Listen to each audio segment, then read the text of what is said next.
There are a multitude of ways, there's a multitude of ways of mobilising into the cervical spine. And those of you that are going to be working with us over the next few days, there's a lot of ways of manipulating into the neck as well. You may find that you will get cavitations or clicking into the cervical spine just through articulatory techniques, okay? So I want to have the patient's head into slight flexion. So can you see here I've got a little pillow under his head, okay?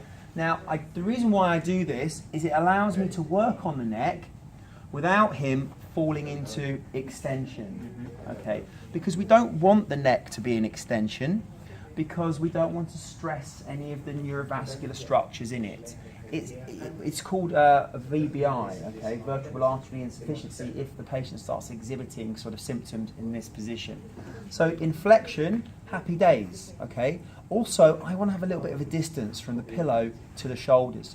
Look, it allows me to get my hand underneath quite comfortably, okay. Otherwise, if the pillow's here, I'm having to really try and fight to get underneath the neck and to try and articulate it, all right?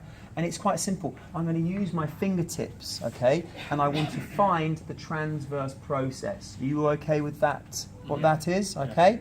And I'm going to start to translate from left to right. So to get my landmark, all I do is I just rotate his head away, and I come up the centre and I find the first palpable spinous process. So I'm feeling sort of C2, which is here.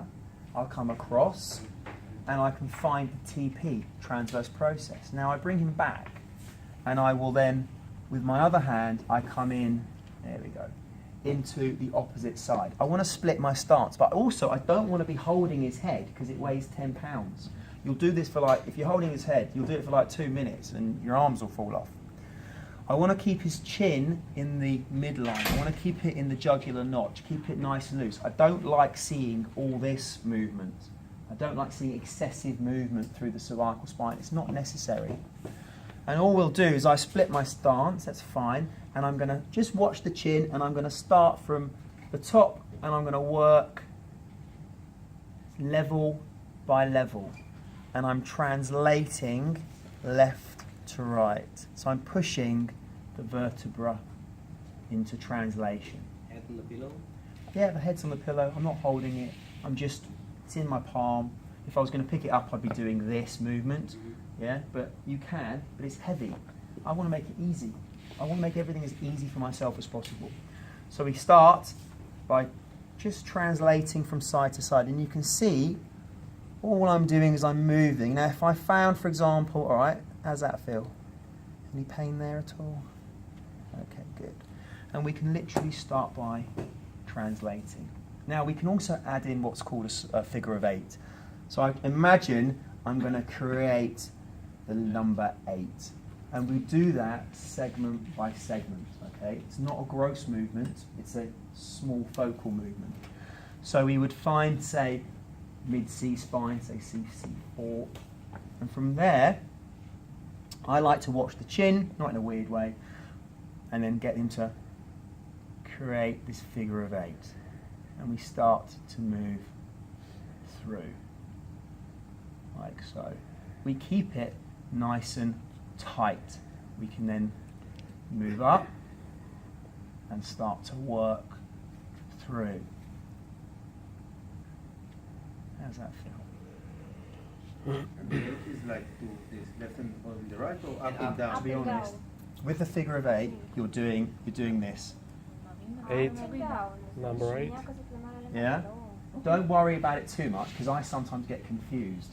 And I get confused. Yeah, exactly. And I'm thinking, what? I'm more like doing a figure of 4. But the emphasis is that you want to start taking that joint through a movement. If you sort of try and get it into your mind that it's a figure of 8, that's fine. But don't worry too much if you get a little bit confused.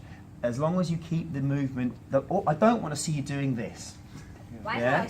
not? Because you end up stressing these ligaments far too much.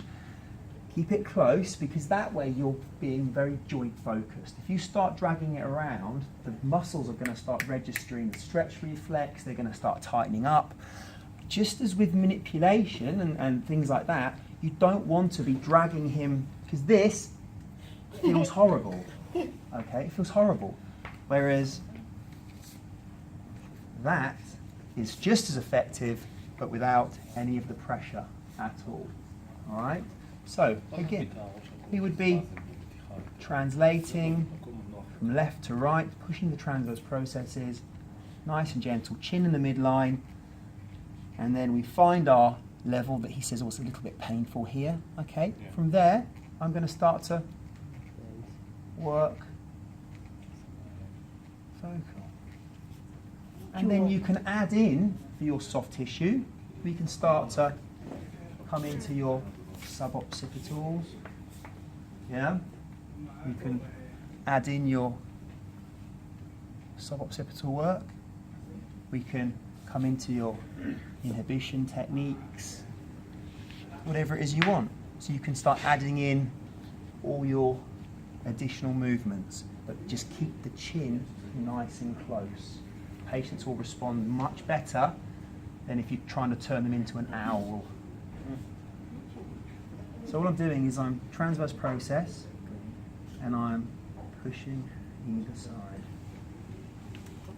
All right?